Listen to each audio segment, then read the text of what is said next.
Hello, welcome to Bits in Biology. My name's Liz, and in this video, I'm going to play a solo game of Northwest, followed by my review of the game. Northwest is a 2 to 4 player abstract strategy game, plays in about 30 minutes. It has beautiful wooden pieces, and it is set in the Pacific Northwest, which is my home region of the country.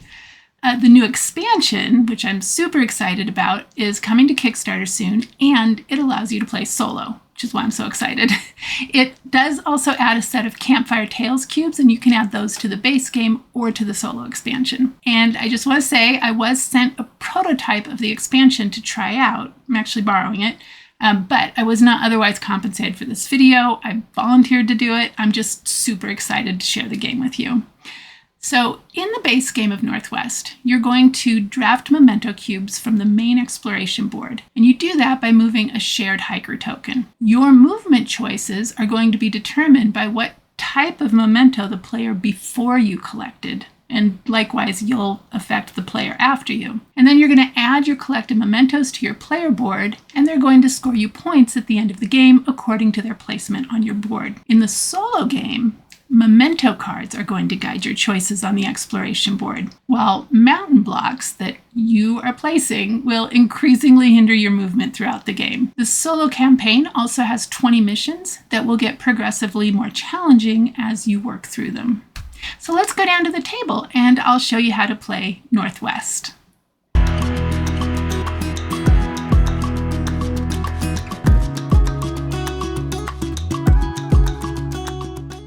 All right, before we get started with the playthrough, I'm first going to introduce the new expansion, and then I will show you how to play Northwest. Then we'll do the playthrough. Movement and scoring are the same for solo and multiplayer games, so this tutorial is going to be suitable for learning both. As always, you can use the timestamps below to skip around. The expansion adds 10 campfire cubes that can be used in both the solo and the multiplayer games. It also contains these solo components, so we have 7 mountain blocks along with their corresponding mountain cards. We have 26 memento cards. Notice that the pictures on these match the symbols that are in the base game. There will also be 20 ranger cards for the solo missions.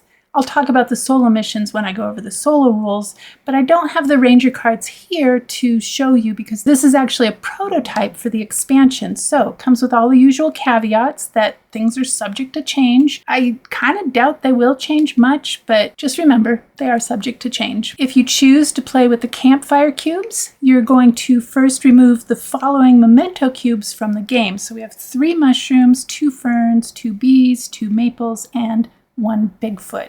So you'll remove those from the game and then take the 10 campfire cubes and put them into the bag. Give it a good mix.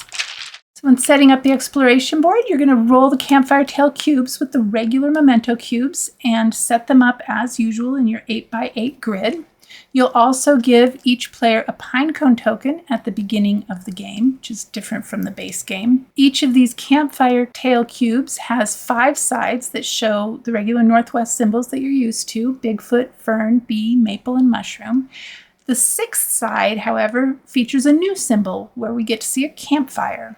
When you collect a Campfire Tale cube, you can add it directly to your journal board as usual, or you can choose to roll the cube for a chance at a better result. The first roll is free. If you want to roll it again, that's going to cost you a Pinecone for each additional roll. So you can do that as many times as you want and you can afford. If you do collect a cube with a campfire symbol and place that on your board, it's going to score points at the end of the game equal to the number of Pinecones you still have at the end of the game, the ones you didn't spend, plus a point for each empty space remaining on your personal journal. When a player chooses to add a campfire to their journal, the next player, remember that's going to dictate the movement of the hiker. If you're not familiar with that, I'll talk about it some more in the rules, but it works kind of like a mushroom, except that instead of going 1 space in any direction, you move 2 spaces in any direction. Can't stop at the first space, you have to go the full 2 spaces. So that's how movement works with the campfire symbol. And that's it. They're a great addition to the game. They add a little bit of push your luck with the rolling of the the cubes, and they add a little bit more strategy to the base game without adding really any rules overhead other than being able to re-roll them, and that's not much. For the tutorial, I'm going to first go over the rules that are common to the multiplayer and solo modes, and then I'm going to follow that up with the solo specific rules before we move into the playthrough. If you already know how to play the base game, you can use the timestamps below, as usual, to skip ahead to the solo specific rules if that's what you're interested in. So in Northwest, players are going to take turns moving the hiker pawn on this exploration board and collecting memento cubes to place in their personal journal. You're going to need to pay attention to the memento taken by the previous player because this is going to determine how you can move the hiker on your next turn. And at the end of the game, you're going to earn points based on the arrangement of mementos in your journal, plus a point for each unspent pinecone that you have.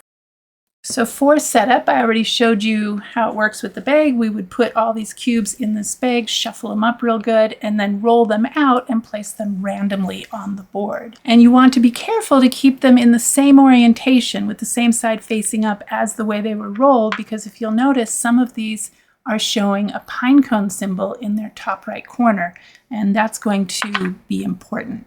You'll give each player a personal journal board and place the pinecone tokens within reach of all of the players. The first player is going to start by choosing a mushroom memento cube anywhere on the exploration board and replacing it with the hiker pawn, like so. They'll take this mushroom cube and put it in this star space in the northwest corner of their personal journal. If it were to have a pinecone on its face, they would also take a pinecone with that. In the solo game, however, that mushroom's actually going to be discarded. I'm going to put it over here for now, but just keep that in mind. The next player is then going to move the hiker according to the movement rules of the memento that was collected by the previous player, and then they'll collect that memento from the space they land on and replace that with the hiker, and so on through the game. So for example, since the first player collected a mushroom, the second player must move the hiker following the movement rule for mushrooms. They'll collect that memento and replace that memento with the hiker. If you collect a memento cube, like I said, with a pinecone on its face, which I probably should have done, I could have collected this one. Let's swap it out. We'll just go over there.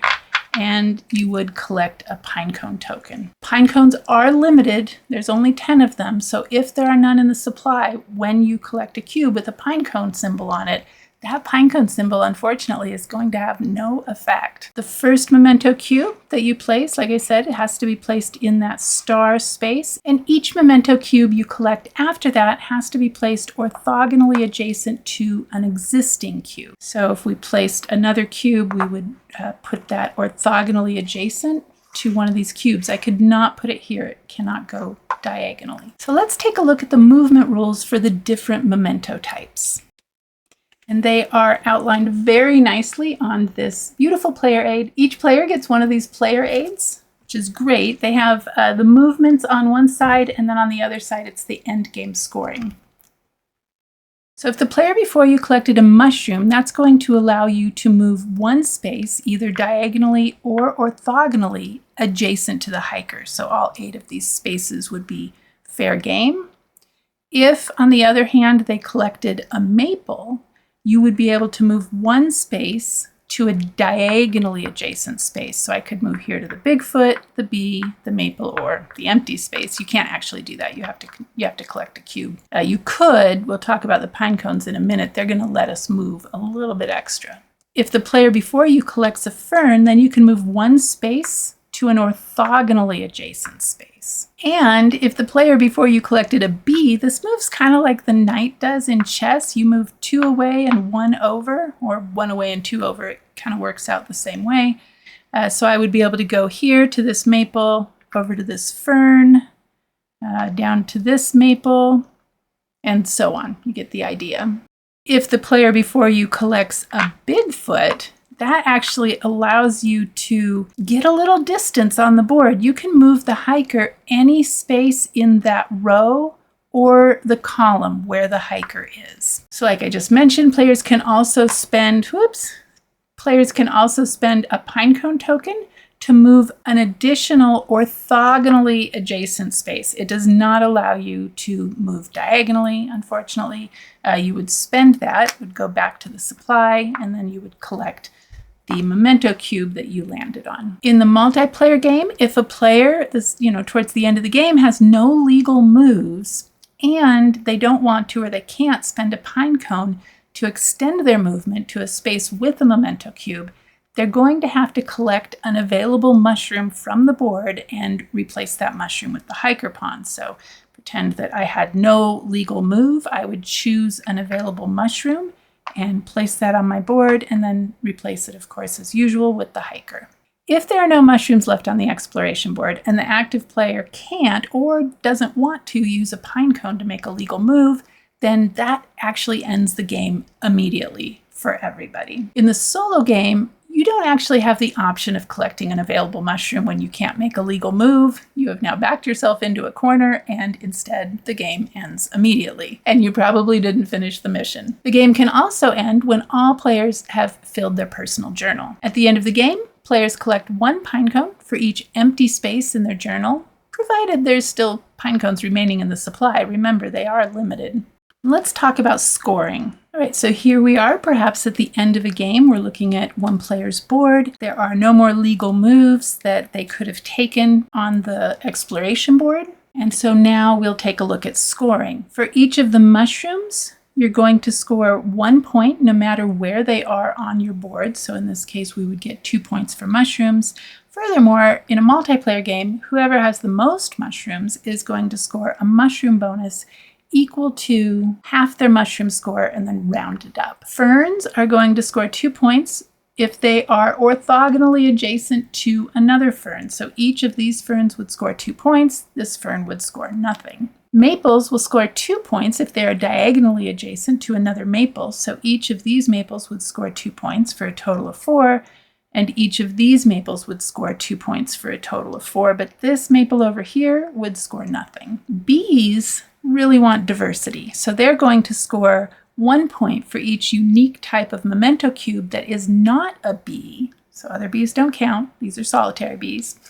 That is diagonally or orthogonally adjacent. And since there are 4 other types of memento cubes, each bee could potentially score up to 4 points. And so in this case, we have 1, 2, 3. We just have 3 different memento types, because remember, bees don't count around this bee. So that bee would score 3 points. This bee has 1, 2, 3, 4. Nope, 3. Oh, it also has 3. It's too bad that's not a mushroom. So those bees would each score 3 points. Bigfoots will score 5 points as long as, now remember, these cryptids like to, they're solitary. They like to be alone. We don't have any video or photographic evidence of 2 of them being in the same place at the same time. And so they will score 5 points if they are not adjacent to any other Bigfoot, and furthermore, if there are no Bigfoots in the same column or the same row. So this Bigfoot would be worth 5 points. These 2 Bigfoots, however, would be worth 0 because they're just too close to each other. Players are also going to earn 1 victory point for each unspent Pinecone that they have at the end of the game.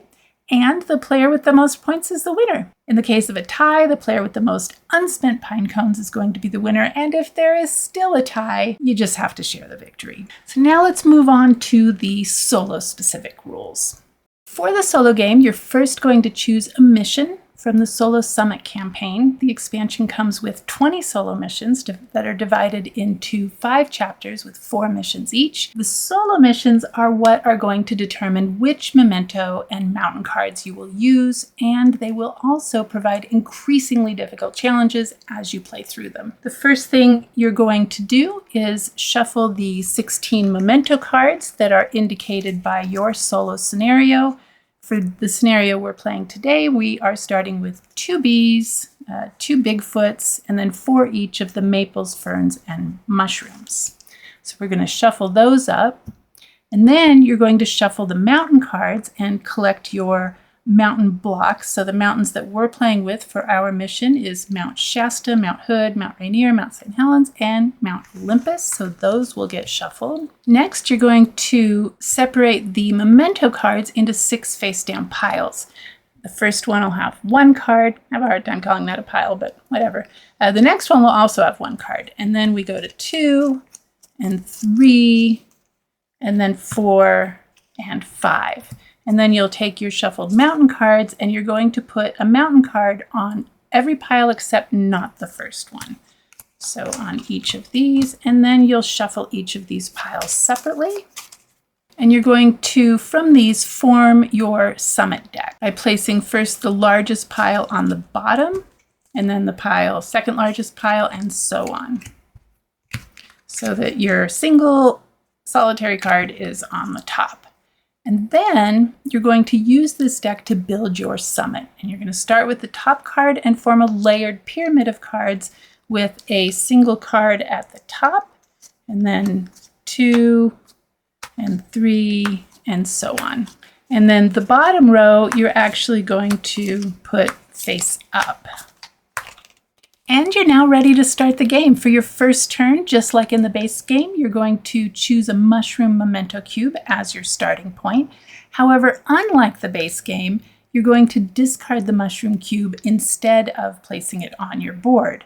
And so, for instance, we might choose, where are all the mushrooms? I'm going to choose one near the edge. I'll discard that mushroom and place the hiker in its place. Next, we have to notice that there is a mountain card in this bottom row. In fact, there's going to be a mountain card in every row except for not the top one. So whenever you encounter a mountain card, you're going to find the matching mountain block. So in this case, just our little single block, and place it on the exploration board so that it covers at least one space that is orthogonally adjacent to your hiker. This one's only a single space, so it just has to cover one of these 4 orthogonally adjacent spaces. You discard, like I did, any memento cubes that are covered by that mountain block. As we go through the game, these mountain blocks are going to increasingly hinder our movement on the exploration board. And if you want to move to the other side of them, you're going to have to spend a pinecone to travel through those spaces that are covered by mountain blocks. However, the good news is that spending a single pinecone is enough to move orthogonally in a straight line through any number of contiguous mountain spaces. Once you've resolved the mountain card in the bottom row, we're going to discard that. And we're ready to start our journey up the summit. From this point on, each move that we make has to match one of these face-up cards that is in our summit. After each move, just like the base game, we're going to add the collected memento cube to our journal board, following the same placement rules as the base game. The first memento cube that you collect has to be placed, as usual, in the star space. So let's just say, what do I have? Maples, mushrooms, and Bigfoot. We'll collect this mushroom here. Notice that it has a pinecone symbol, so I would collect the pinecone, and then I have to place it up here in the northwest corner where that star is. Each memento cube, just like the base game that you collect after the first one, has to be placed orthogonally adjacent to an existing memento cube in your journal. So, for instance, let's see. Oh, I didn't. You take the card that you took, take the card that matches the memento you took, and put it next to your player board. This is a good reminder for what your next move is allowed to be. So we picked up a mushroom. We can move one space diagonally or orthogonally in any direction. We have to choose a maple or a Bigfoot. I didn't do a good job of looking ahead. I'll talk about that when I actually play the game, but let's just swap those and pretend they were set up like that. So then I would move over here, collect this maple, get another pinecone. Those are actually a little more rare than I'm leading you to believe right now. And I would choose one of these maple cards to discard over here. So I'm going to choose this maple here. And notice that we have now uncovered a card in that second row.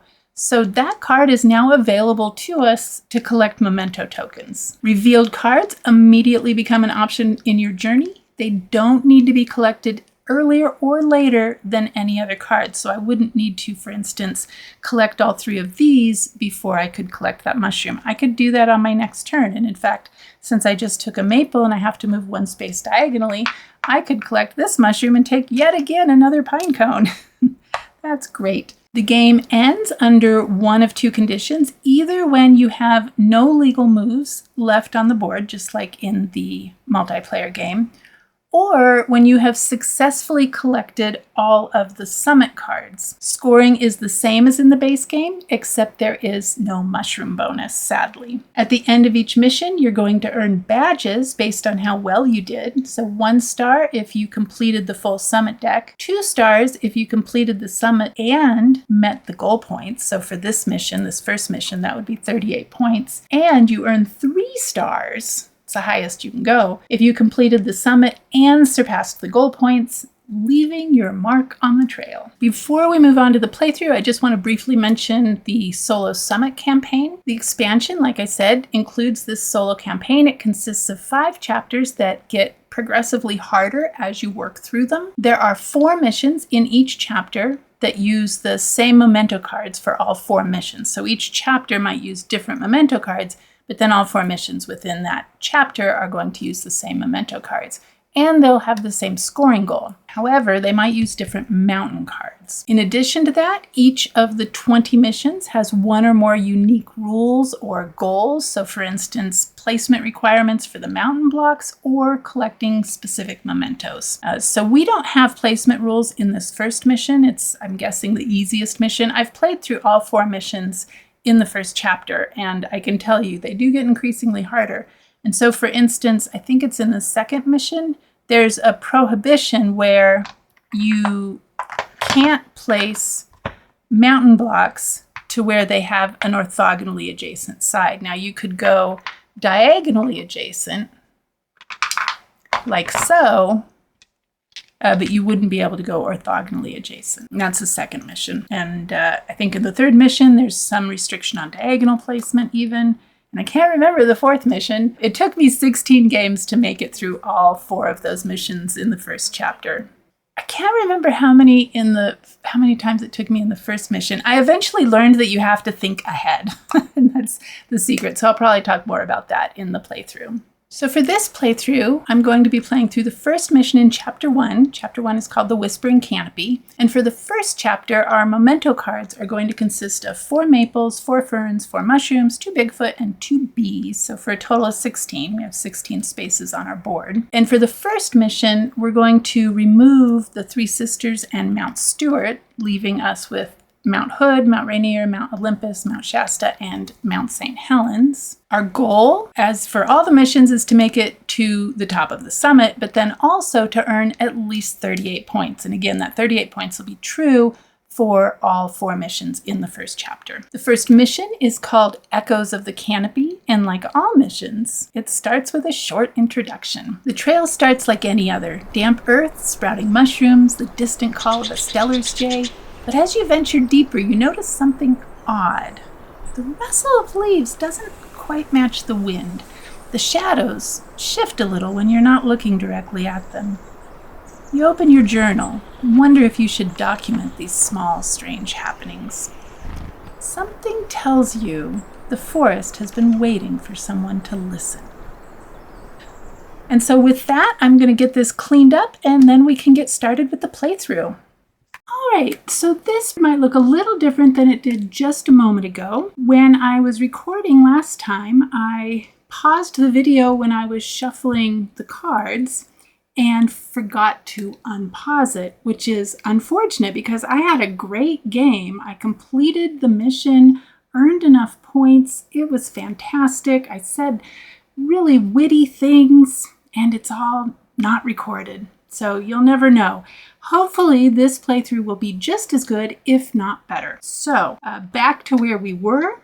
First we have to build our mountain. In the solo game, whenever you see a mountain card, you have to take care of that right away by locating the mountain block that matches that shape. So here we have Mount Rainier. It's a little bit not quite right, but anyway, keep in mind that this is a prototype, so everything is subject to change. My guess is it's pretty close to final. I know that the rules are pretty much final, and I believe the pieces are. These are awesome pieces, very nice and chunky, just like the original memento cubes. Anyway, we're going to have to take care of Mount Rainier. Right, so one thing I'm going to be looking at as I choose where to start on this board is what cards I have here in this first row. I have to choose a memento to put in my personal journal that matches one of these cards. So I need either a mushroom, a fern, a Bigfoot, or a maple. That's actually a pretty good diversity. I don't want to put it in the middle of the board because that's going to create some problems for me down the road if I do. So I kind of want to stay towards the edge of the board as far as choosing my first position. It does have to be a mushroom, and I want to make sure that it is near as many of these as possible. So as I look around, the mushrooms that are sort of in these first two rows is kind of what I'm looking at. So we have a bunch of mushrooms down here, and we are near fern and a Bigfoot and a maple. That's not too bad, except that I would have to cover up some of these pine cone symbols. Wow, that's a nice concentration of pine cones. That's pretty cool. I'll have to make it down there, except that I don't want to start there because I don't want to cover those up. Anything that gets covered up by this mountain cube is actually going to be discarded. Those are mementos that I won't be able to find as I hike down the trail. So let's see. I'm thinking about this mushroom. There's 3 bees there. There's only 2 bees in our mountain. Oh wow, that's like a little, so much for being solitary bees. A little concentration of them there. So I need to make sure I have enough bees elsewhere on the board to get at least my 2. Looks like it. Maybe I want to choose another spot. I don't want the mushroom that I picked to have a pine cone on it because that's going to get discarded. So what if I went down here? Let's see. I usually put this on top of the cubes first so I can envision what's going to happen before I discard those cubes and disrupt the board. So if I started on this mushroom, I do have a mushroom to collect here. I do have a Bigfoot. That's pretty great. And that would allow me to actually move all over the place. There is a maple over here. There's a bee. I think that's going to be better than up in the corner. There's a couple of pine cones over here, so I don't want to be over there. Yeah, I think this is a good place to start. So what's going to happen is I'm going to start my hiker right here on this mushroom. That gets discarded, and I replace it with my hiker. And now I'm going to place my mountain block in these spaces here. Bye, pine cone. Sad. All right, but I like having big blocks like that on the edge of the board so that they're not getting in my way, especially at the start of the game. It's not as much of a big deal later in the game, but that is good for us now. Let's see what this card says. All of these cards say something different at the bottom. This says, Mount Rainier has the largest glacier system in the contiguous US, with 25 major glaciers holding more ice than all the other Cascade volcanoes combined. That's awesome. The house I spent most of my childhood in, either my grandparents lived there first, and then my parents bought it and we moved in, and I was there till I was, I think, about 11 years old. We could see Mount Rainier on days that it wasn't overcast, which if you live in the Pacific Northwest, you know is not most days. However, we would say, hey, the mountain's showing itself, right? Whenever the mountain was showing itself. So those would be sunny days. Those are mostly in July and August. Anyway, so we took care of Mount Rainier. We'll put that over here. And now we need to find one of these mementos to collect into our personal journal. I kind of want to go for this mushroom because it has a pinecone symbol on it. Now remember, I start my hiker in a mushroom space, so I can go one space in any direction. And I think I'm definitely going to do that. So we're going to start with a mushroom up here. Now for scoring purposes, mushrooms don't have to be next to anything in particular. They'll just score 1 point no matter what. I will collect my pinecone token, and I will collect my mushroom card here. Let's see what that says. This says, the bear's head tooth mushroom looks like a frozen waterfall and is actually edible. It's super cool. All the mushroom cards and fern cards and so on are all going to look the same. So what I'll do is I'll try and find some pictures on the internet that are not copyrighted and try and put those up for you if I can. All right, so that was a mushroom, and I'm going to put the cards as I collect them right here so I can see what I collected most recently, and that will dictate my movement on my next turn. So since that was a mushroom, I can move one space in any direction. I could come over here and get the maple. After a maple, I have to move diagonally. That's not actually terrible, except I do kind of want to get that fern. All right, well, let's get this Bigfoot. That would be good. So we'll move up here one space and place our Bigfoot here. Now, as I place cubes on the board, they do have to be orthogonal to an already placed cube. Don't think I mentioned that earlier. All right, this says, there's even a Bigfoot trap in the forests of southern Oregon, built in the 1970s to catch the legendary creature. And of course, it is still standing today. That's pretty awesome. I've never seen that. If you have seen the Bigfoot trap in southern Oregon, let me know. I'm gonna have to look up a picture of that. As we uncover cards, we will turn them over. There is no prohibition about moving up to another row as long as the cards are visible. Even if you have cards in the row below, I can collect any of these mementos. And what's more, if I collect a maple on my next turn, I don't have to turn over this maple first. I could turn over that maple first. So there's that. All right, we collected our Bigfoot. Now I can move any space in, this row or this column. I'm looking for ferns and maples. I don't have any bee memento cards out here, so I don't want to get that maple because that would only allow me to move here, and I'd have to spend my Pinecone to move an additional orthogonal space. But I can go anywhere in this row, so I could go to this maple, and nope, I don't have any, I don't need any of those mementos either. Wow, that's a lot of mushrooms. Well, I don't need anything in that column. I'm beginning to regret my decision to go for Bigfoot, but it is what it is. Maybe we'll go for that fern because then we can get that fern afterwards and we'll uncover some more cards. Now, keeping in mind that if we do run into a mountain, we're going to have to place that mountain right away. So as I know I'm going to be uncovering cards in the next row, I kind of want to make sure, at least this early in the game, that I am close to an edge. So I think that is what we're going to do, is come over here and get this fern. Now, ferns want to be orthogonal to other ferns, and what's more, so let's put this right here. What's more, I like to get my bees in the middle because, remember, bees score according to how many different memento types are around them, not including other bees. So if I were to put a bee here right now, I had a card out there, then I would already have 3 points towards it, and 4 is the maximum you can get because there are 5 different types of mementos. So which fern do I want to lift up? I think I'm going to lift up this fern here. And this says, ferns played a big role in Native American medicine and food, with some species used for treating wounds or eaten as young fiddleheads, which I have heard of people doing. I've never eaten a fern fiddlehead myself. But I'm sure they must be good. I think some very fancy restaurants in Seattle probably still serve them. All right, next up we have mushrooms. Wow, we need a lot of maples. And we haven't gotten any mountains in this row yet, so that we know that one of those two is a mountain. So what did we collect? We collected a fern, so we have to move orthogonally. So we could go to that fern or that mushroom without spending our lone Pinecone.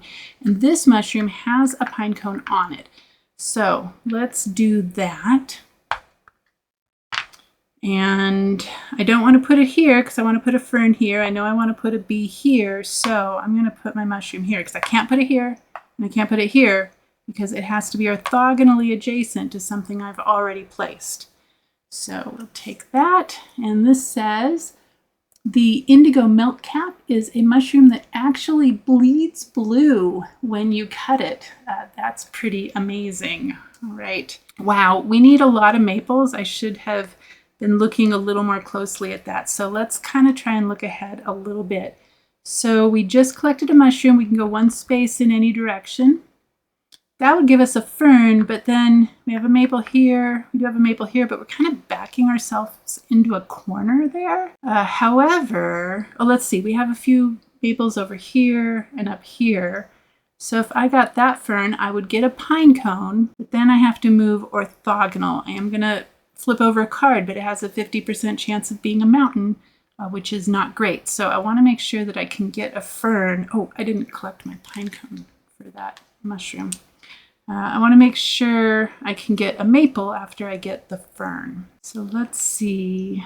I think there's no way around spending a pine cone, I don't think, because what happens if I go here, then I get a maple, then I get another maple, and I'm backed into a corner. However, I do have a place to put a mountain, which is great. And then coming this way, I know that there's one more maple in here, because there's 3 right there. I don't have any yet. And I do have 2 of the maples here, and we know that we could potentially uncover cards up there. Now, one of those could be a mountain, which would not be great if we're back down here in the corner, but not terrible. Maybe one would be a Bigfoot, and that could get us up into here. They're great. Bigfoots are great ways to escape being stuck in a corner. I guess I will come down here because that does give me access to these 2 maples, and then hopefully some cards will be revealed that will help us out. So a little bit risky. We'll see what happens. Okay, so I'm going to collect this fern. That does give me a pine cone. And I take that, and I want to put it orthogonally adjacent to that one. And remember, I want to put a B here.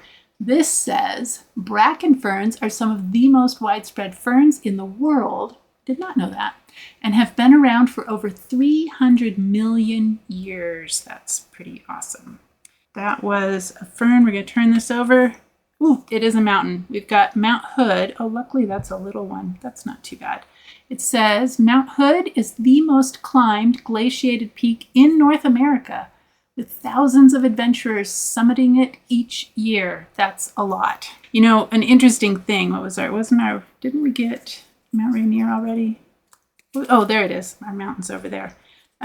Funny story about Mount Rainier. I have never actually been to Mount Rainier, even though I could see it from my childhood home. And I grew up in Seattle. It just always seemed like one of those places that was always crowded. And there were so many other places to go hiking, you know, out by the ocean and up in the Cascades, in the North Cascades, in the Olympics.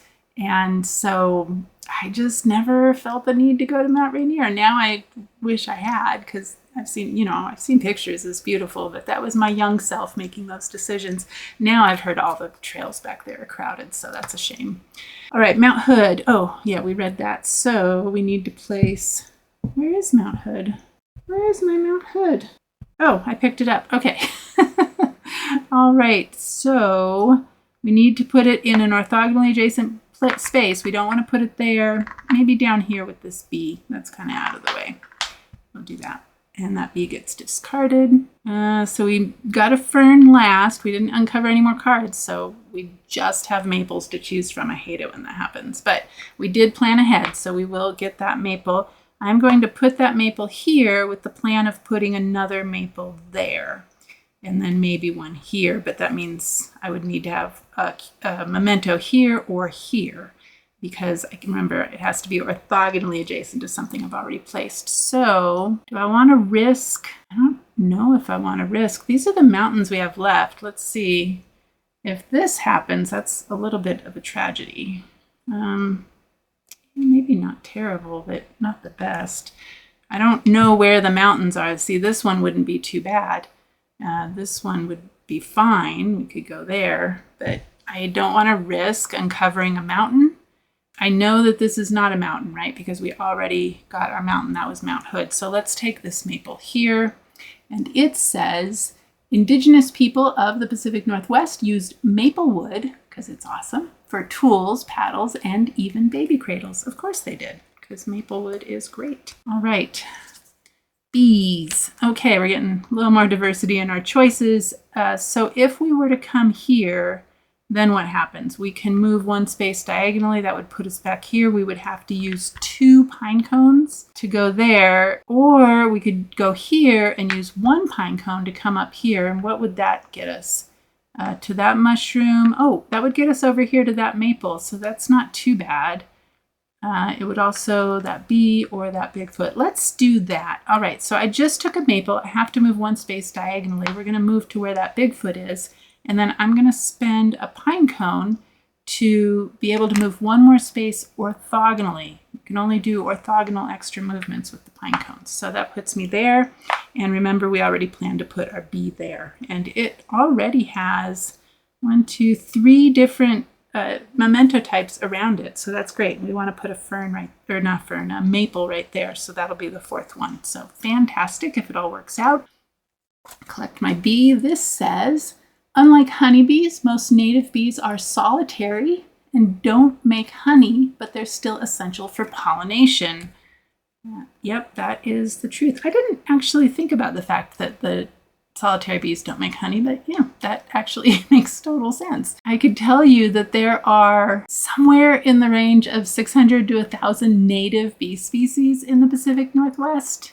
So if you think of, this includes like bumblebees, mason bees, sweat bees, mining bees, leafcutter bees. I saw one a couple years ago when I was sitting on our porch. And cuckoo bees. That's a lot of different native bee species. So make sure anywhere you live that you are encouraging pollinators in whatever way you can. All right. Ooh, this could be a mountain. That's not terrible. We now have some space down here. So let's see. It's not. So one of those is a mountain. Ferns. All right, so we need to either find a maple or a fern. We did see that the bee lets us go here, and that's really our only good choice, I think. Yeah. All right, so we go 2 over, 1 down, and we go to this maple. It does have a pinecone symbol, so we will take a pinecone. I paid my pinecone, right? Oh, did I? I've collected 3, and that left me with 2. Okay, so this is my 4th one. And I need to take one of the maple cards. We're going to put this here, right, so that it'll be diagonal. Now, before I collect another maple, I really want to, well, I guess I could put one there.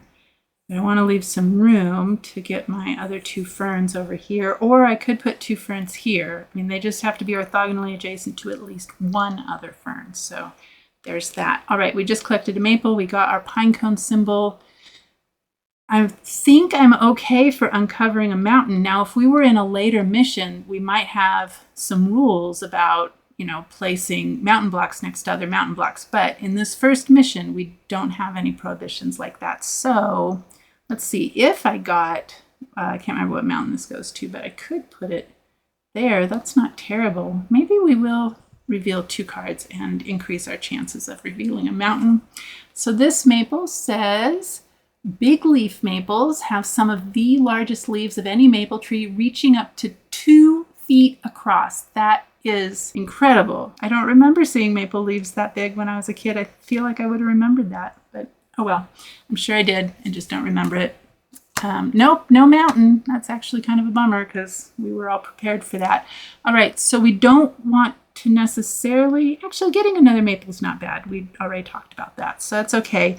A bee would be great. We can put it in either of those 2 spaces. In fact, here would probably be the best for a bee, so this would be a good spot for a maple, and we could put another maple here or here. So let's see, we just collected a maple, so we can move here, here, here, or here. Oh, so actually our best choice is to get that bee without having to spend a pine cone. So let's do that. And it kind of keeps us in this area for placing a mountain. So we're going to put, let's think about this. I'm not sure. I'm going to put it in one of these 2 spaces. So if I put it here, it's already adjacent to a maple. It'll be adjacent to another maple on one of these 2 sides, probably. Yeah, almost certainly. And maybe a fern. So diagonal adjacency counts for scoring the bees.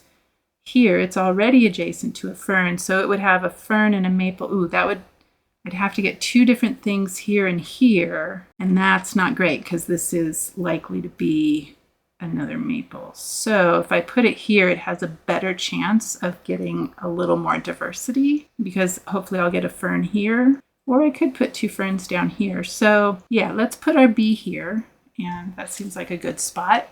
All right, leafcutter bees. Oh, I gotta tell you about the leafcutter bee I saw. Okay, so first I'll read this. Leafcutter bees cut perfect circles out of leaves to build their nests, but don't actually harm plants. So I was sitting on our porch a couple years ago, and I saw this thing. First, it was flying really fast. I didn't even know it was a bee right away because they're not bright yellow. This one wasn't anyway. It was just this little thing flying in and out of, I think it was our masonry, or maybe it was in the wood, or maybe just between the wood and the masonry on the porch, but it was zipping in and out, and I was trying to get a picture. I have a bunch of blurry pictures, and I finally was able to figure out, with some help from the internet, that it was a leafcutter bee. And so what it was doing is it was going over to our neighbor's house and taking little circles out of their rose leaves and bringing them into this little hole. And apparently what they do is she was making a nest that she would lay eggs in. And so we let her do that, even though we don't really want, things eating away at our house. But we just decided that we would let her, have her babies, lay her eggs.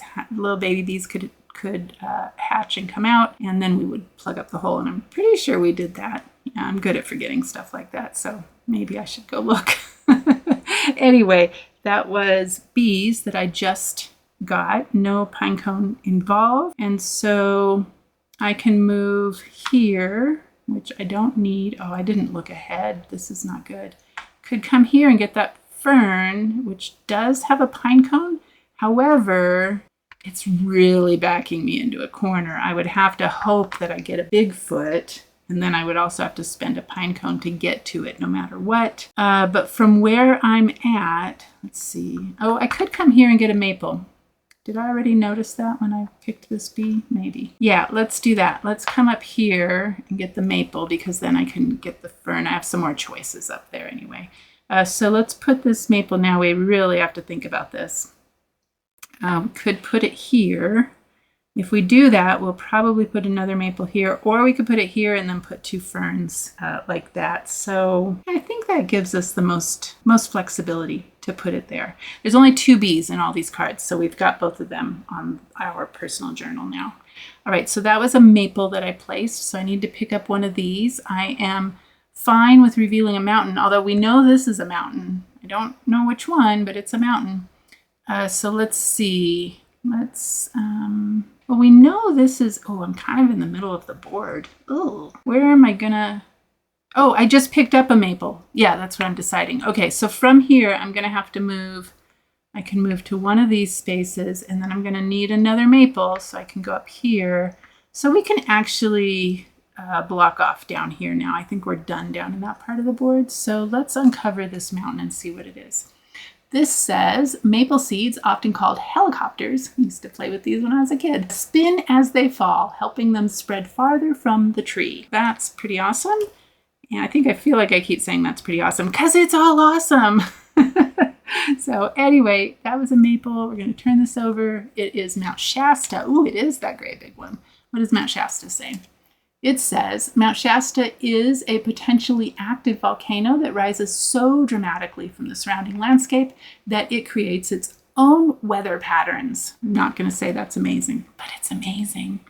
All right, so we're going to do this. Like I said, there's no rules against, although there is a rule about covering up other mountains, so we can't do that. Whoa, earthquake. Oh goodness, I don't know if that had a pine cone on it. I'm assuming it did. We don't have any mushrooms showing, so it's probably a moot point. I guess we'll find out in editing. Oh no, it has to be orthogonally adjacent to me. I guess it won't matter that that mushroom might have flipped. Yeah, because we can't go here. We would be covering up that mountain, whatever that was. And so, yeah, I guess we could go here. But I think I'd rather go like that because we're going to start moving up into this area. So let's do that. And there we go. Discard all of those. And that's that. So that was Mount Shasta. Now I need to go to a fern or a maple. I just went to a maple, so I'm moving diagonally. So that's a bee, a fern, or a fern. If we go to this fern, then we move orthogonally and go to a maple. Or if we go to this fern, we can go to this maple. Okay, let's see what we have coming up. We know there's one more fern to be uncovered. So we're going to need another fern after that one. And no bees. That is our last maple. We have another Bigfoot and 2 mushrooms. Bigfoot, 2 mushrooms, our maple, and our 2 ferns. Okay, they're not going to go there because we won't score them correctly. So we need 2 mushrooms, a maple. That's going to be a fern. We need another fern. So I don't necessarily want to come over here. Look at all those bees. It's like a little hive over there. So I think I want to come over in this area because there's some mushrooms. We have a couple of Bigfoots if we stay in that region. So yeah, let's do that. Let's come over to that fern and Should we put it here? That would give this bee a fern here, and then we could put a maple here. So, oh, we don't really want to put a maple there. Yikes. Well, I guess we don't really have a choice. We could put a Bigfoot here. Remember, we can't put a Bigfoot here, otherwise it won't score. We could put a Bigfoot here and a mushroom here.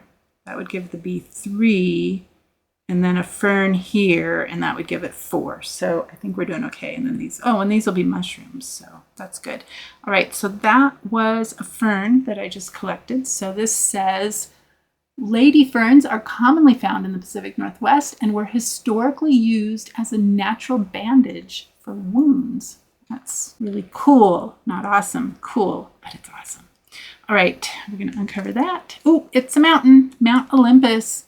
Mount Olympus is the highest peak in Washington's Olympic Mountains and is so rugged and remote that parts of it weren't fully explored until the 20th century. The Olympic Mountains are pretty jagged, which means they're a very young mountain range, kind of like the Rocky Mountains. I lived in North Carolina for a little while right next to the Appalachian Trail, and those mountains are not young. They're quite old. They have trees growing on top of them. And in fact, when I moved to North Carolina, it was really hard for me to call them mountains at first until I fully appreciated, not fully, but appreciated their historical value. They actually have a lot of stories to tell, those mountains. Pretty interesting. All right, so that was a fern that we placed here. Now we need a maple, and we decided we were going to go for that maple and put it here, right, so that it's diagonal to that one. Now I could put it here.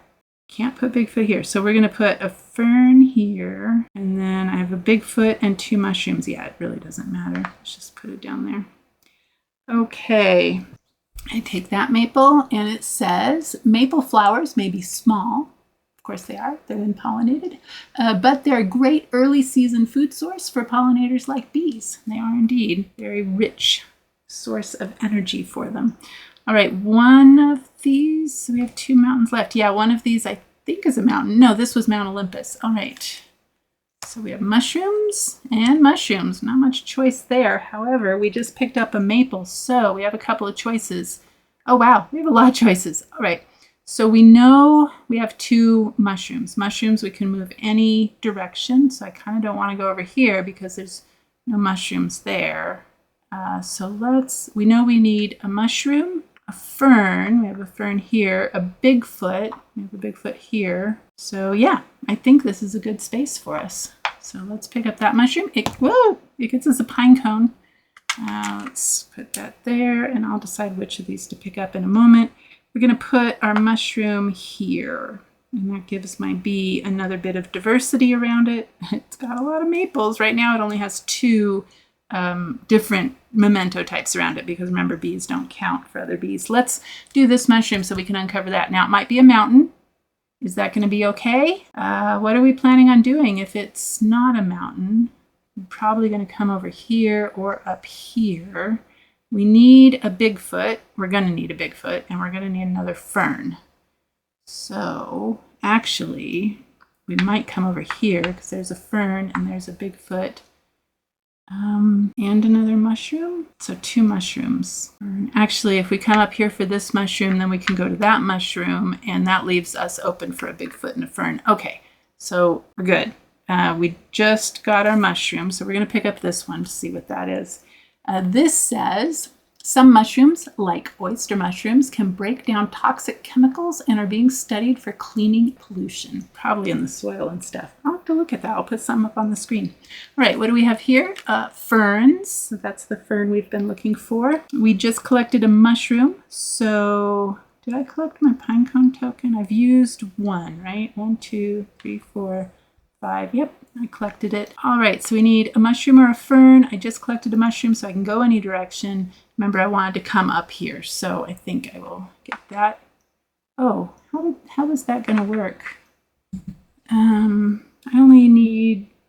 That's our last mushroom. I think I was 1 mushroom ahead of myself, right? Do I have the right number of mushrooms? 1, 2, 3. 1, 2, 3. Yep. All right. So I don't know what I was thinking. Interesting. Fern. So actually I could do fern, mushroom. No, Bigfoot's way over here. Oh, yeah, I really don't know what I was thinking. Let's do this. Let's move one space diagonal. That's our mushroom movement. I'm going to spend a pine cone to come up here and get this mushroom because it has a pine cone. So I get that pine cone back. No net loss, no net gain. And we will put this mushroom, I think we were going to put Bigfoot here, so we'll just put this mushroom down there. And this says, unlike most places, the Pacific Northwest has mushrooms growing year-round, even in winter. Because winters are very mild there because they are near the coast. And the ocean water, which soaks up a lot of heat, and water is notorious for holding heat. It has a high heat capacity, and so moderates the weather along the coasts. Right, now we have Mount St. Helens. I have a story about Mount St. Helens. It says, Mount St. Helens is famous for its 1980 eruption. That's what my story is about, which was the most powerful volcanic explosion in U.S. history and reshaped the mountain, blowing off its entire summit. It was like one particular side of it, if I remember correctly. I was a young kid and living in that house I told you about where we could see Mount Rainier from. And it was an old house. It was built in like 1915, maybe. I think that's about right, something like that. And so it was wooden structure. And I was, of all things, sitting in a wicker chair reading a book. And so when the mountain blew, it shook that whole region and we could even feel it. Now, it wasn't huge tremors in Seattle that I remember, but I remember being a little bit concerned. I don't remember exactly what I did because it's childhood memory and I'm terrible at remembering childhood memories. However, I do remember that particular moment. And we did get a lot of ash deposition over the following day, at least days. I don't know if it was weeks. Anyway, that was Mount St. Helens. So we have to place this 2 fir block. We can just put this over here. Whoop, man, I've been bad about that. Right, those get discarded. And now we need a fern. So we just got a mushroom. I can go one space in any direction. We're going to go there for our fern. We're going to have to spend a pine cone to get over to our Bigfoot. We're going to put this fern here so that it is orthogonally adjacent to another fern. And this says, ferns help clean the air by absorbing toxins and improving humidity levels in their environment.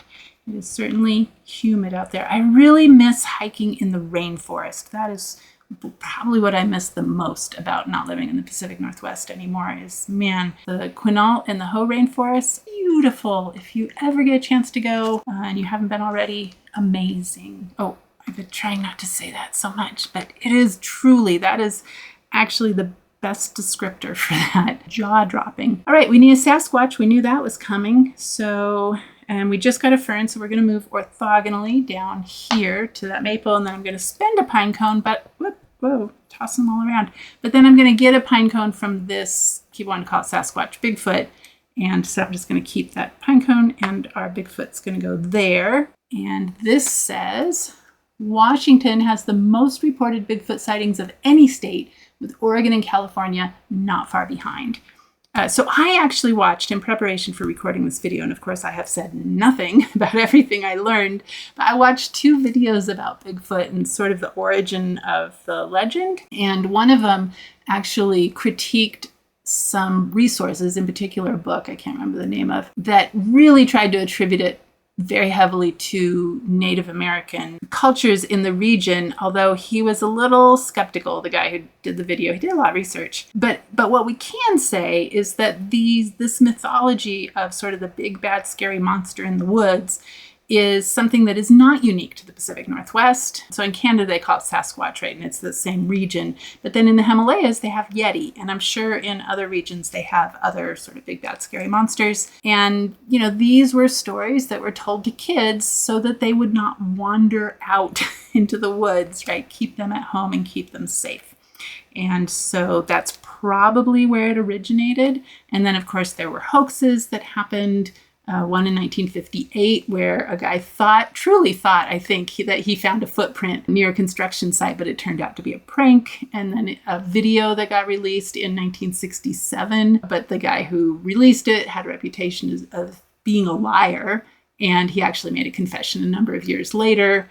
or no, he didn't. The person wearing the costume made a confession a number of years later that it was all a hoax.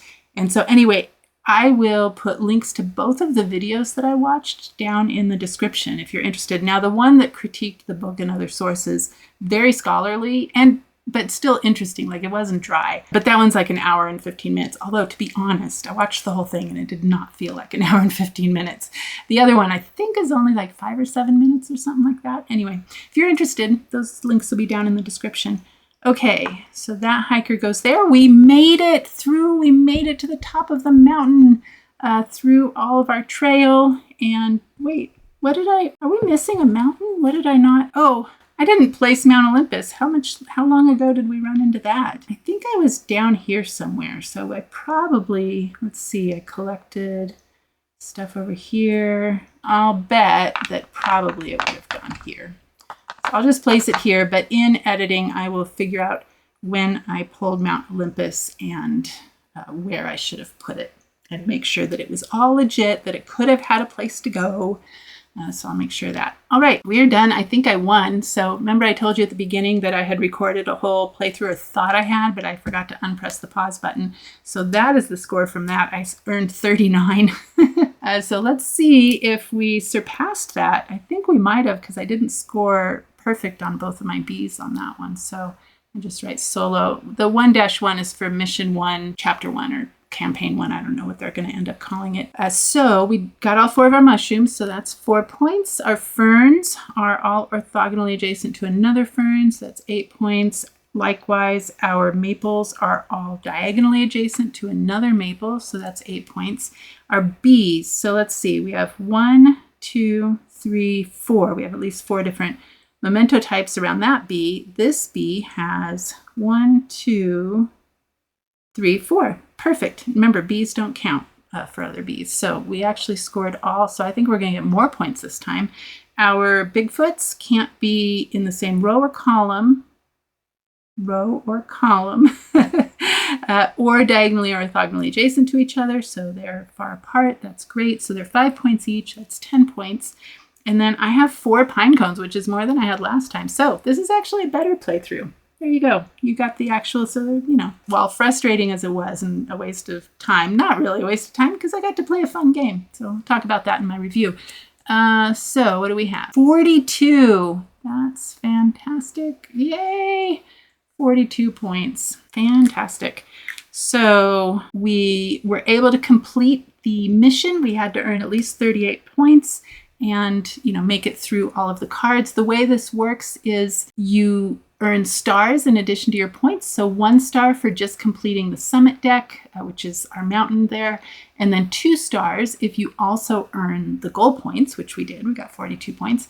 And then 3 points if you surpass, not 3 points, 3 stars if you surpass the goal points, which we did. So we got all 3 stars. Now I have played through all 4 missions from this first chapter or campaign. So this one is the easiest by far out of all of them. In the second mission, Splinters in the Fog, we removed 3 Sisters and Mount Stewart, the same ones that we removed for this mission. However, in that one, mountain blocks may not share sides. And so that makes it a little more challenging because over here we did have 2 mountain blocks sharing sides. So that wouldn't have flew. And then in mission 3, Murmurs Beneath the Pines, we would remove Mount Hood and Mount St. Helens. So we would be left with 3 Sisters, Mount Stewart. So we moved Mount Hood and Mount St. Helens. So we would have these ones. Oh my goodness. So big. Let's see, what else do we have? Oh, this big one. Wow, this big one and that one. And then the prohibition there is that, again, mountain blocks may not share sides. So that makes it a little more challenging. And then the 4th mission in this chapter, we remove Mount Shasta and Mount St. Helens. So Mount Hood makes a reappearance. So we can put this back. I think it was right there. And, oh, Mount Hood is the bitty one right there. And the prohibition there, this was, I actually made this one harder on myself than I needed to when I played this because it says mountain blocks may not share sides. So that was still holding true. But then it also says Mount Hood which is this one, cannot be connected to another mountain, even in diagonal corners. But it's little, and what I did when I played it, I made it way harder on myself. I made it so that none of these could share corners. I'm pretty sure that's what I did. It took me a while to get through mission 4. To get through all 4 missions, it took me 16 games. So I don't remember. I think you can actually see my notes from those if you go to my profile. So I guess I'll link that down below. But you can click on my recent plays. I played them earlier this week. This video probably will be posted in the next few days because I think the Kickstarter releases on Wednesday, and I'm recording this on, what day of the week is it today? Saturday, and editing takes a long time. So that's happening soon. I'll talk more about that. Anyway, there are a total of 4 campaigns, or 4 chapters. Again, I'm not sure what they're going to be called. And I haven't read ahead to the other ones because I kind of want to be surprised. So there are a total of 12 more that I will work through. No, there's 5 of them. I think there's 5 because there's 20 altogether. So I've worked through 4.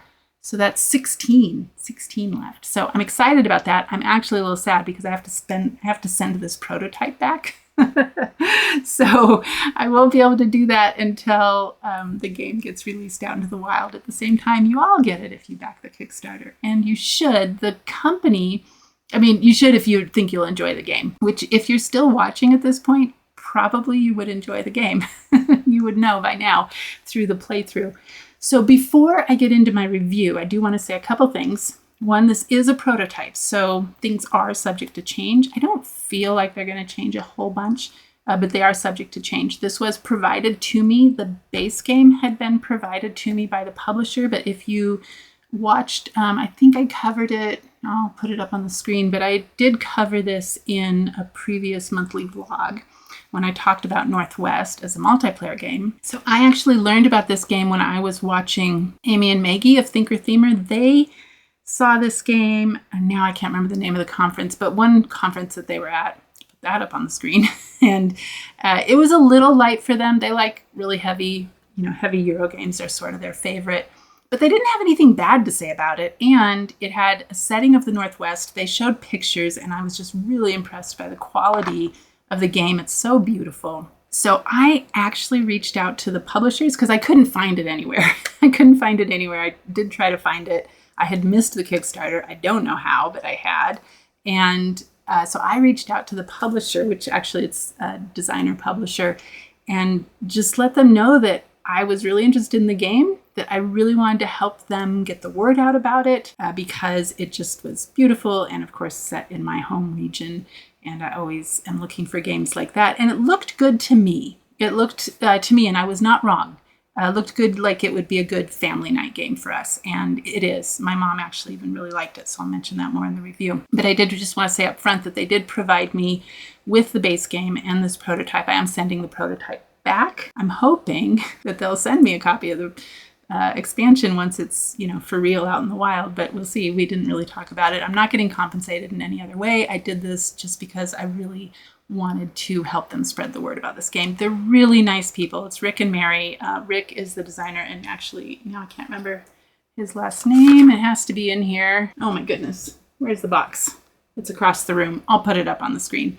Anyway, Rick and Mary are both really nice. I've conversed with them over email quite a number of times, and they've just been really sweet, and they're very excited about this game. This is obviously a labor of love for them. So if you think that you are interested in this game, I just really encourage you to check out their Kickstarter if that is still a relevant thing by the time you watch this video. If not, you can skip ahead to the timestamp that says review, but I did just want to be upfront about receiving copies of this. However, I would have bought this if I could have found a copy. So I, take that for, what you want. So I'd feel okay giving a review because I, again, wasn't compensated with money. And yeah, anyway, we enjoy this game. I already talked about it in our monthly vlog, and I was so excited when Mary told me that they were planning a solo mode expansion. And so I've been eagerly awaiting this, and it did not disappoint. I really like the solo mode. It is a fun little puzzle. It's just enough of a puzzle to not be too brain burny. It's perfect for when you're just feeling a little overloaded, but it's thinky enough to completely be interesting. And I'm looking forward to playing the other missions because I'm sure they'll be challenging in different ways. These mountain blocks really add an interesting challenge as you play through the game, because not only do they get in your way and make you think about how you need to move across the board and where you want to be when you think you're going to run into a mountain card, but they also remove cubes from the board. And so you really have to think about that as you're placing them, because there are a limited number of cubes. If you're not familiar with the base game, these cubes are all the same picture on all the sides, except one of them has a pine cone. Unlike the Campfire Tale cubes, which actually have a different, all of their sides are different, but none of them have a pine cone, but they have different bonuses. So I really have enjoyed this game. What I'll probably do is play through, record a second playthrough. How do I want to do this? I need to send the prototype back really soon. So if I can do it, I will try to record a playthrough before I send the prototype back. I'm going to be trying to do that on Monday. And so if I can, I'll do that. If not, I guess when it makes it out into the wild, I'll record a playthrough of it and have that for you so you can see how those Campfire Tale cubes work. But they sound really cool, and I think actually I kind of want to play this tonight with the family, and maybe we will put the Campfire cubes in so I can talk about this in the July vlog, which I will already talk about it because I played the solo game. Okay, so looking at my review outline checklist, so you already know what you're doing is, I mean, it's an abstract strategy game, straight up, and it's a relatively light one, but thinky enough, I think, to be interesting. Now, if you are a heavy Euro gamer, maybe this is not the game for you, but it's a great family night game for us. I don't know about kids. I don't know what age they say. Okay, put that up on the screen. I want to say, I think 7+ was the game we played this morning. Anyway, I think kids could get it. I think younger kids are not going to find it as interesting, but we certainly did. My son is now 13. I can't believe how fast he's growing up. But he enjoyed it. My mom enjoyed it. It is a little challenging to find games that she also enjoys. So we're always on the lookout for those and excited when we find one. I love this artwork on the cards. It's charming. It's very charming. I mean, it is all the same on all of the cards, which is unfortunate, although I'll bet these mountains correspond to their actual mountains. Mount Rainier definitely looks like Mount Rainier. What else do we have? Mount St. Helens. I love that all of these cards have a different bit of information on the bottom of them. That's pretty great. And I guess for the Kickstarter, there will be other cards that will have the missions on them so that you can just have that next to you for that. Right now, I'm just working off of a document that's in progress. But so those are going to be called, I believe, Ranger cards. So that's pretty neat. Oh, I'm getting off track. What else is new? Okay, so how many times I've played it? Now I have played solo. It has taken 3 playthroughs. This is the 3rd time's the charm playthrough. It's because the first playthrough, I can't remember what happened. But yeah, something happened with OBS. And then last night, my fault, user error. I forgot to unpress pause. So here we are the 3rd time. So I think I've played the solo game now 19 times. That tells you how much I've enjoyed it. We have played it multiplayer 3 times. And I feel like we've played it, I say this all the time, I feel like we've played it more, but I guess it's 3, and we'll probably play again tonight.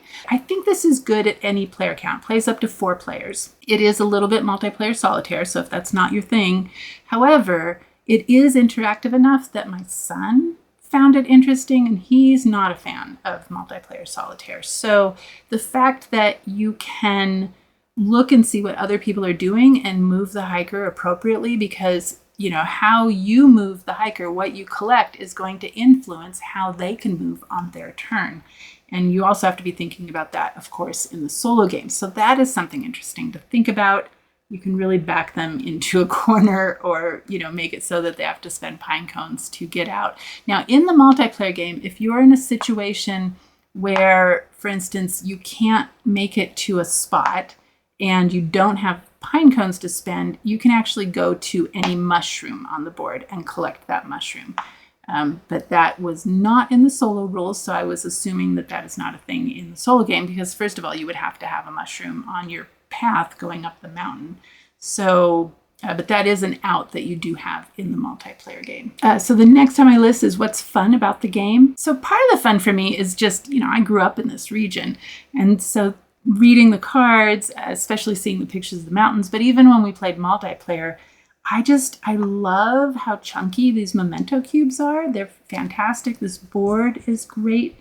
Everything is great quality. You know, even the Pinecone tokens are wooden. There's no plastic anywhere in this game. It's great. And even these player boards are nice and sturdy. They're not going to get bent at all. I don't believe they're going to get warped either. And then they have, everybody gets a player card, right? So you can have your movement as you're playing through the game. And then on the other side, it has all the scoring that you would use at the end. So that's great. We played a game this morning that has 1 player aid. I was like, who does that anymore? It was Castle Combo. So I'll talk about that in the July vlog. It was a lot of fun, but that's not what I'm talking about now. And I mentioned, I think it would be great at all player counts. So I don't think it's going to take necessarily more time at all player, at higher player counts, except that, of course, people are going to take a little more time on their turn. If you have somebody that's prone to AP, it might not be great. However, they are limited because they can only do certain movements. So they have limited amount of decisions on their turn. That's probably why my mom likes it, actually. I didn't think about that. So actually, turns are pretty snappy. I mean, you saw what they were like in the solo game. So every once in a while in the solo game, you have to think ahead a few turns. So it would take me a moment to figure out what I was doing. But in the multiplayer game, turns are pretty darn snappy. That's for sure. So there's really not much downtime between turns. That's next on my list. What do you do between turns? So really not much downtime between turns. And when it is your turn, you're kind of looking at the board, looking at what you want. You don't, in the multiplayer game, have the restriction of the memento cards, right? That's just, I feel like my camera's moving. Those do not look crooked to me. Oh, maybe that's better. I'm sitting a little off center. Anyway, okay, tangent. There's really not much downtime between turns. I think that's what I was talking about. Decisions on your turn, just right. Again, you are limited in the number of decisions you can make, but you still have player agency in as far as, you have choices. It's not just one movement. It's just a type of movement that you are restricted to. And then as long as you have pine cones, you can move additional spaces. So there you do definitely have player agency. It's a little bit of luck as far as what comes out. In the solo game, it's definitely a bit of luck about pine cones coming out, so much so that when I first started, I was actually worried that that was going to be a little too swingy and too much of a limiting factor in the solo game. And so you'll see if you look at my notes actually on my plays, and I don't know if anybody's going to do that, but if you do, you'll notice that I started keeping track of how many pine cones were on the board and how they were distributed as far as rows and columns go. And it didn't seem to matter. That didn't seem to be the deciding factor of whether I won or lost. What seemed to be the deciding factor to me, as I realized as I played through all the missions, was learning that I had to think ahead a couple of turns. I'm not a chess player, so that didn't really occur to me in a game of this weight. I would, of course, be doing that in a game like Weather Machine or Darwin's Journey or something, but I didn't really think about it here. I was kind of, at first, sort of being a little more tactical than I was strategic, and I realized in the solo game, it's definitely a little more strategy than you have in the multiplayer game, because you don't have necessarily the control that you do over what your next couple of moves are going to be. So a little bit of a different thinking ahead in the solo game for sure. So there's that. So I think it's lighter actually as a multiplayer game now that I'm thinking about that or thinking about it out loud. So I think it's a little bit lighter as a multiplayer game. Still interesting to me, but definitely a little thinkier, not heavy. I wouldn't say it's heavy. Probably not even quite to medium. Still medium light game as a solo game, definitely a light game as a multiplayer game. As far as visual appeal, I've already said that these cubes are awesome. The artwork is great. The cards are great. The card quality is good. Now, they do have dark backs, and dark backed cards, if you have very many games that have dark back cards, you know that they'll show a little wear on the edges, but these cards are great quality. They are linen finish? I don't think they're linen finish, but they feel fantastic in the hand, so they're good. Now, there's not so many of these, so I don't riffle shuffle these. For one thing, actually, these cards are the prototypes, so I wanted to try to be careful with them. But so you're not shuffling them in a way that really puts a lot of wear and tear on the cards. What is the relationship between the theme and the mechanisms? it's a pretty loose relationship, especially in the multiplayer game. Now, in the solo game, you've got this idea that you're hiking up a mountain. But again, it is an abstract strategy game. So I wouldn't say that there is a strong connection between mechanisms and theme. But I would also say that the mechanisms do not contradict the theme, that they merge very well. So they don't take away from the theme at all. Table presence, it definitely has table presence. It's beautiful. I think if you were having people over and you brought this out, they are immediately going to be interested. It's a really pretty game, and they're probably going to be jealous of your solo games and not being able to play with the cards. So I don't know, maybe they'll think of something they can do with the cards with the multiplayer game. That would be interesting. But that might actually add a little too much complexity, so maybe not. We'll see. As far as length goes, it's the perfect length. I actually, of all things, have not timed how long it takes me to play a solo game.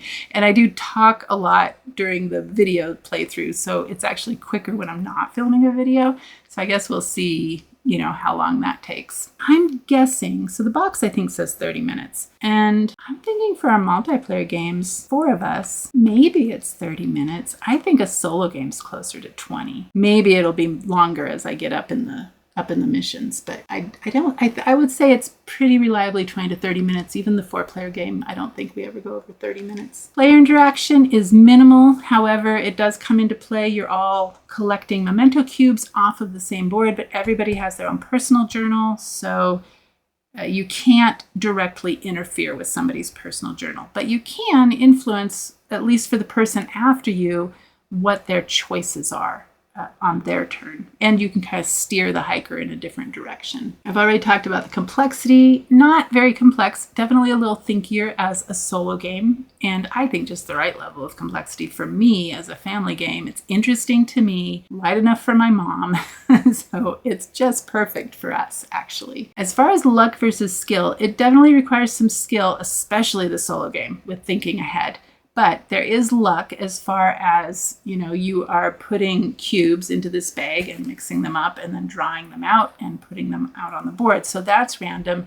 How many and where the pinecone symbols end up, that is also random. So there's definitely a little bit of luck in how that shapes out. But I think the fact that there are only 5 different types of mementos means that they are, I've never, okay, not never. As a solo game, I have gotten stuck before I learned how to think ahead, before I could get up through the memento cards, and it's still challenging. However, you pretty much always have choices, especially as long as you have these pinecone tokens. I've already talked pretty much about how challenging or easy it is. I've actually talked a lot about that, so that's already done. Uniqueness, how different is this game from other games? Interesting question. I feel like I've seen other games that limit different types of movement, but I don't think I've ever seen a game now correct me if I'm wrong in the comments down below, but I don't think I've ever seen a game where your movement, I feel like maybe I have, I don't know, your movement influencing what the next person can do. I think that might be unique. And as far as these with the solo game, with these mountain blocks blocking off and removing cubes, that's definitely pretty unique. I think the elements are all familiar, but the way that they're implemented together is unique. Now, of course, making patterns on your board, that is not unique, but it is satisfying with these big chunky cubes. That's really nice. And just, it's so easy on the eyes. The colors that they've chosen, it's very muted. It definitely reminds me of the Pacific Northwest. If you live in the Pacific Northwest, you've been there, this totally fits that vibe. The color of all the cards that they've chosen fits that vibe. The artwork is fantastic. And just all the wood and no plastic, that is amazing. Of course, I ruined it by having my little plastic token bin over there, but I use this for a lot of things, so. But I probably should have picked something else. I don't have a wooden one. I'll probably have to fix that. Let's see what's next. The rulebook. The rulebook's fine. Now, I can't say anything about the solo rulebook because I'm working off a draft in the, online. But it was easy for me to figure out and read. I think I only had one question that they cleared up as far as pine cones and mountain blocks and moving. But the rulebook's fine. And can I just tell you, I love a rulebook that is not the size of the box. Unless it's a small box. This is perfect. You can hold it in your hands and read it, and you don't have to go in columns. And it has just the right amount of diagrams. When we first learned this, it was very easy to learn just from the rule book. And it's got enough white space that it's easy to make your way. I think a lot of rule books don't really appreciate the fact that white space makes it easier to read things. So they've done a lovely job with that. And, it's short because it's a relatively light game. And it's got this beautiful picture on the cover. So that's fantastic. And that's it. MSRP and value. Of course, I did not look up what the MSRP on this.